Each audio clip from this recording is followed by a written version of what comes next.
I'm Hayne from WA Integrated Asset Management.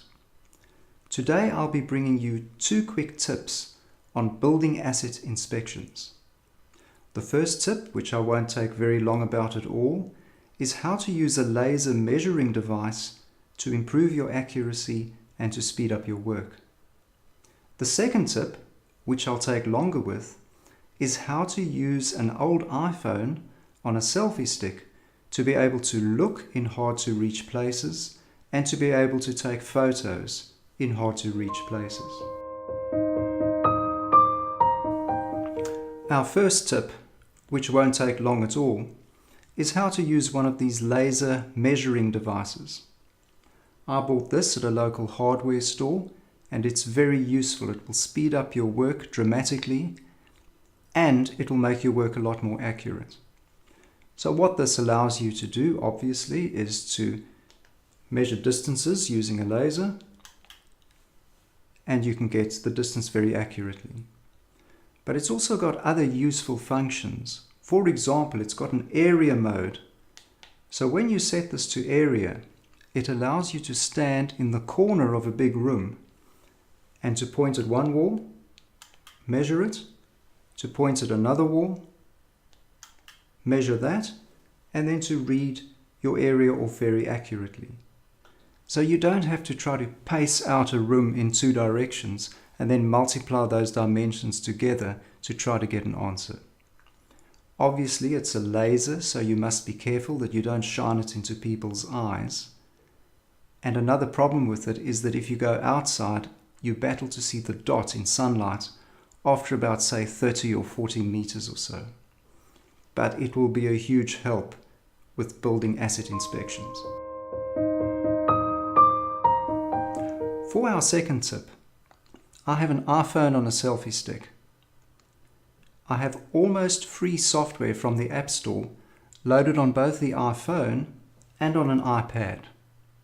What the software allows you to do is look on the iPad and see what the camera is displaying on the iPhone. So this is very, very useful if you need to take a photo in a hard to reach place, or if you simply want to have a look in a hard to reach place. Now please be careful about using a new iPhone for building asset inspections. I'm using an old iPhone 4S. Both of these devices need to be on the same wireless network. So while I do this, I will have an iPhone 7 in my pocket with its hotspot switched on, and both of these will be connected to that. What the software does is allow you to switch on the flash on the iPhone, which is very useful if you're trying to illuminate a dark place. And it also allows you to take photos. I hope you can hear the small sound that this makes when I take a photo with it. We'll go outside, I'll show you how it works, and then we'll come back inside and I'll walk you through the setup. Well, we're ready to go outside. I've got my visibility shirt on just to remind us to be safe in the workplace. I've got the old iPhone 4S on a selfie stick. I've got the software loaded on the iPhone 4S and on the iPad. And of course we need both these devices hot-spotted onto my iPhone 7. See you outside. Here we are outside. Now what I need to do is to get a photo of the information plate on the air conditioner up there.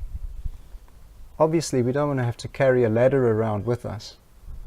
So let's see what we can do with the selfie stick, the iPhone, the iPad, and the software.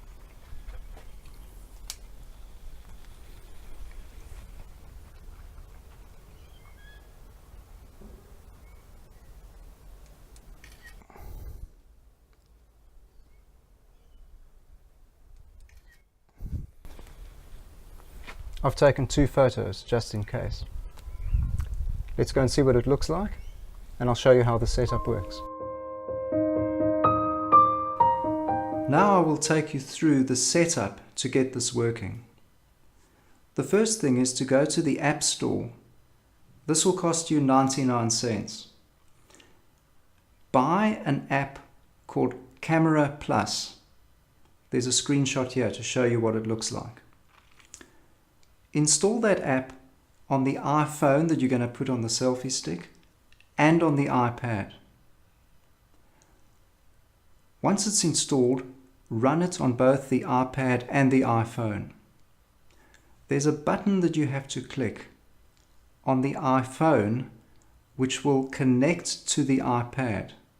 There's a screenshot here showing the button. Then there's another screenshot showing what happens when you press that button and it connects to the iPad. And another one showing what happens when it finds the iPad and when it establishes the connection.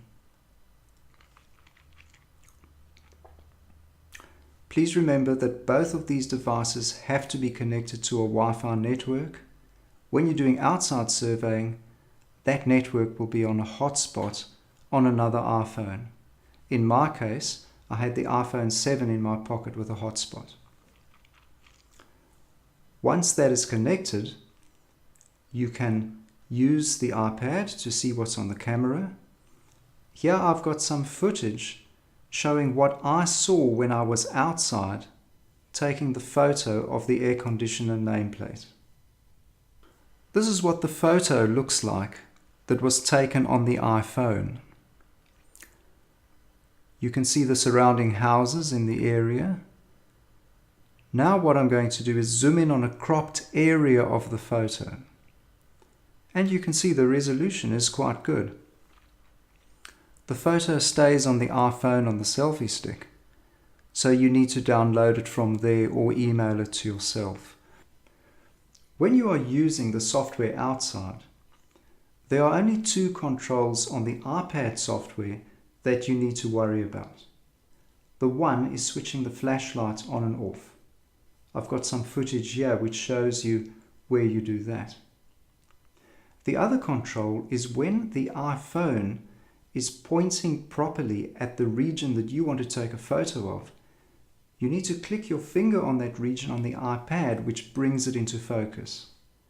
I've got some footage here showing how the nameplate on the air conditioner came into focus when I clicked it. To take the photo, I've used the Bluetooth button on the selfie stick to take the photo instead of trying to do that from the iPad. But you can take it from the iPad too, if you want to. Please realize that I cannot guarantee the stability of the software from release to release. But it seemed to work very well for the filming of this video. Well, thank you very much for joining me. We've been looking at 2 quick tips for building asset inspections. Please look out for more videos on this channel. Thank you very much.